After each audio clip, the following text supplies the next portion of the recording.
탄소 배출량을 줄이려는 국제적인 노력에 힘입어 현재 전 세계 모든 에너지 시장은 친환경에 목숨을 걸었습니다. 이는 조선업에서도 쉽게 목격되는데 국제해사기구는 이미 2020년부터 대기오염 절감을 목표로 전 세계 바다를 누비는 선박의 연료 중 황함유량 상한선을 0.5%로 낮추기로 결정했습니다. 이에 대부분의 선사가 IMO의 규제 취지를 충분히 이해하고 따르기로 하면서 조선업에도 불기 시작한 친환경 바람. 이 규제를 따르기로 한 선사에게 세 가지 옵션이 있었습니다. 첫째로 벙커CU나 디젤 등 황함유량이 높은 기존 화석연료가 아니라 황함유량이 0.5% 이하의 초저유황 선박유를 쓰거나, 둘째로 황산화물을 제거시키는 스크러버를 탑재하거나, 셋째로 LNG 추진 선박을 운용하는 겁니다. 하지만 스크러버 탑재 옵션은 비용 자체가 적지 않고 유지 비용도 만만치 않아 대부분의 선사는 황산화물을 배출하지 않는 LNG를 연료로 하는 LNG 추진선을 도입하기 시작했죠.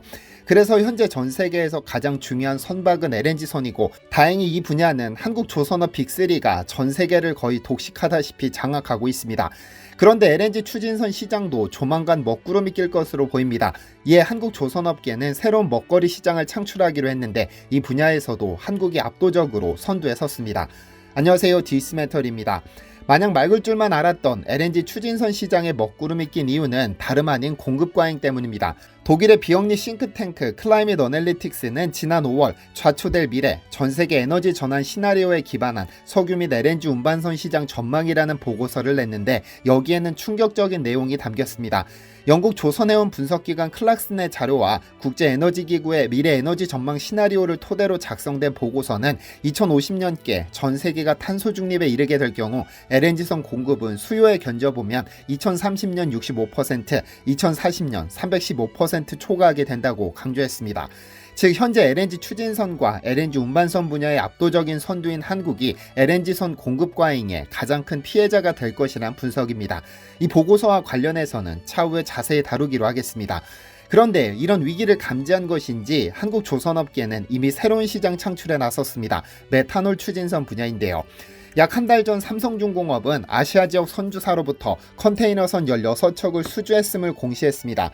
알려진 바에 따르면 당시 삼성중공업이 수주한 선박은 16,000TEU급 메탄올 추진선으로 수주 금액은 3조 9,593억 원, 단일 선박 계약으로는 역대 최대 규모였는데요. 지난해 LNG 운반선 12척을 수주하면서 종전 최고 기록을 세우더니 1년 만에 새로운 기록을 경신했죠. 그런데 선종이 메탄올 추진선, 즉 메탄올을 연료로 운행하는 것인데, 이 분야가 한국이 작정하고 도전 중인 새로운 시장입니다. 사실 메탄올은 상당히 많은 장점을 가졌습니다. 기존 벙커CU에 비해 황산화물은 99%, 질소산화물은 80% 가까이 적게 배출되고, 특히 온실가스는 최대 25%까지 줄일 수 있죠. 또한 메탄올은 해양으로 배출되더라도 물에서 빠르게 생분해되므로 해양 오염의 위험성도 없습니다. 뿐만 아니라 LNG의 경우 영하 163도C 이하에서 액체 상태를 유지할 수 있는 화물창이 필요하지만, 메탄올은 상온에서 액체 상태를 유지하기 때문에 별도의 화물창을 갖출 필요도 없습니다. 그리고 LNG는 완전한 친환경 선박도 아닙니다. 2050년까지 탄소 배출 제로를 목표로 하는 국제해사기구의 기준을 맞추기 위해 그간 LNG는 무탄소 연료 전환을 위한 가교 역할을 했을 뿐 사실상 화석연료입니다. 석탄이나 석유에 비해 연소 과정에서 오염물질을 상대적으로 적게 배출해 청정 연료로 인식되어 왔지만, LNG도 기준에는 부합하지만 무탄소 연료는 아닙니다. 그래서 우리나라 조선 빅3는 LNG의 퇴출 시기가 앞당겨질 것으로 관측하고, 이보다 더 친환경적인 메탄올 추진 선박에 대한 연구 개발에 힘을 쏟아왔죠. 그리고 그 성과가 나타나고 있습니다. 지난 2021년 8월 세계 최대 선사 머스크는 세계 최초로 16,000TEU급 메탄올 추진선 8척을 발주했는데, 이를 HD 현대중공업이 따냈습니다. 이후 추가 발주로 총 19척을 발주했는데, HD 한국조선해양이 머스크 발주분 19척을 모두 인도해 운항을 시작했습니다. 이로써 연간 230만 톤의 이산화탄소 배출량을 줄일 것으로 보고 있죠. 클락슨 리서치에 따르면 2023년 2월까지 전 세계에서 발주된 메탄올 추진선이 99척인데 그중 54척을 HD 한국조선해양이 가져갔습니다. 여기에 대만의 에버그린도 삼성중공업의 16척을 발주해 전 세계 메탄올 추진선 발주의 약 70%를 한국조선사가 가져간 겁니다. 그런데 이 수주전에서 삼성중공업에 덤볐던 중국은 닥쳤던 개신세가 됐는데, 이런 상황이 펼쳐질 수밖에 없었던 것은 선주의 국가가 대만이기 때문입니다. 삼성중공업은 공시에서 아시아 지역 선주라고만 밝혔을 뿐 국가나 선주명을 특정하지 않았는데, 선주는 대만의 에버그린으로 알려졌습니다. 자국 증권거래소에 삼성중공업과 메탄올 추진 컨테이너선 16척 건조 계약을 체결하기 위한 이사회의 승인이 떨어졌다고 공시했으니까요. 최초 24척을 발주할 계획이었으나 16척은 삼성중공업에, 나머지 8척은 일본의 니혼시비아드에 발주한 것으로 알려졌습니다만, 이 역시 24척 전부 발주하려다 단독으로 건조하기에는 인도 시기가 늦어져 일본에게 나눠준 것에 불과한데요. 사실 중국 역시 이 수주전에 뛰어들었으나 단 한 척도 수주하지 못하고 손가락만 쪽쪽 빨고 말았습니다. 아마도 에버그린이 대만 국적이다 보니 중국과의 외교 관계를 염두에 두기도 했을 것이고, 또한 이제 발걸음을 내딛는 메탄올 분야에서 중국의 기술력이 부족하다는 평가가 있었을 겁니다. 그런데 실제로 메탄올 추진선 분야에서 한국의 성과는 눈이 부십니다. 아마 여러분들도 선박을 수주한다고 해서 그 돈이 고스란히 조선사에 매출이 되지 않는다는 것은 잘 알고 계실 겁니다. LNG의 경우 천연가스를 163도씨 이하 초저온 상태를 유지시켜 액체 상태를 유지해야 하는데, 이렇게 하는 이유는 부피가 600분의 1로 압축되기 때문입니다. 그래서 LNG 운반에는 필수적으로 특수 화물창이 필요한데, 현재 전 세계 대부분의 LNG 운반선은 멤브레인형 화물창이 사용됩니다. 그리고 이에 대한 특허는 프랑스의 GTT가 보유하고 있어 우리 조선업체들은 LNG 운반선 한 척을 건조할 때마다 GTT의 선가의 5% 로열티를 지불하고 있죠. LNG 운반선 한 척이 대략 2천억 원이니 매척 건조할 때마다 100억 원을 프랑스에 주는 겁니다.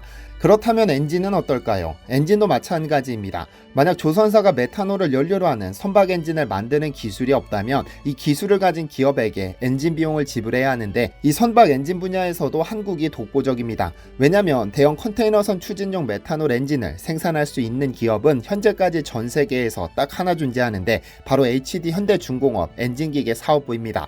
엔진의 경우 보통 선가의 약 10에서 15%를 차지하는데, 삼성중공업이 체결한 4조 원 계약의 경우 HD 현대중공업은 앉은 자리에서 최대 6천억 원을 버는 겁니다.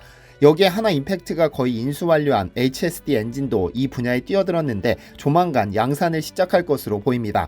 1983년 한국에서 설립된 HSD 엔진을 품기 위해 하나는 지난 7월 최대 주주 인하전공에 인수계약금 137억 원을 지불했고, 이로써 32.77%의 지분을 확보했습니다. 그러니까 전 세계에서 메탄올 추진 대형 컨테이너선 엔진을 만드는 회사가 한국에 있는 것이죠. 다만 메탄올 추진 선박의 미래도 마냥 밝은 것만은 아닙니다. 메탄올의 가장 큰 장애물은 아무래도 생산 과정이 친환경적이지 않다는 점입니다. 메탄올은 천연가스나 수소 등의 높은 온도와 압력을 가한 뒤 탄소와 결합시켜 만드는데, 이 과정에서 환경 오염물질이 배출되죠. 글로벌 메탄올 생산량의 60%가 관련 규제가 비교적 느슨한 중국에서 만들어지는 것도 이 때문입니다. 친환경적 과정을 거쳐 생산된 그린 수소와 탄소를 결합시켜 만드는 그린 메탄올이 현재로서는 대체 선박 연료로서 가치를 갖는 메탄올입니다. 하지만 생산량이 아직 많지 않고 조달 가격이 상당히 비싸 한계가 존재하죠. 그래서 메탄올 추진선은 덴마크의 머스크나 프랑스의 CMA CGM, 한국의 HMM 등 소수 대형 해운사들만이 연료 조달 계약을 병행해 적극 도입하는 정도입니다.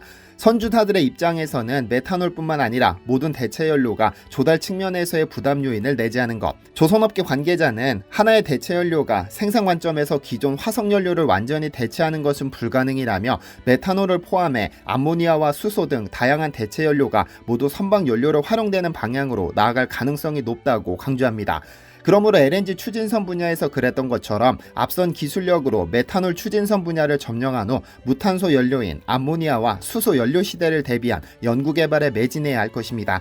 과연 1년 뒤, 5년 뒤, 10년 뒤 한국의 조선업은 어느 위치에 자리하고 있을까요? 시청해주셔서 감사합니다.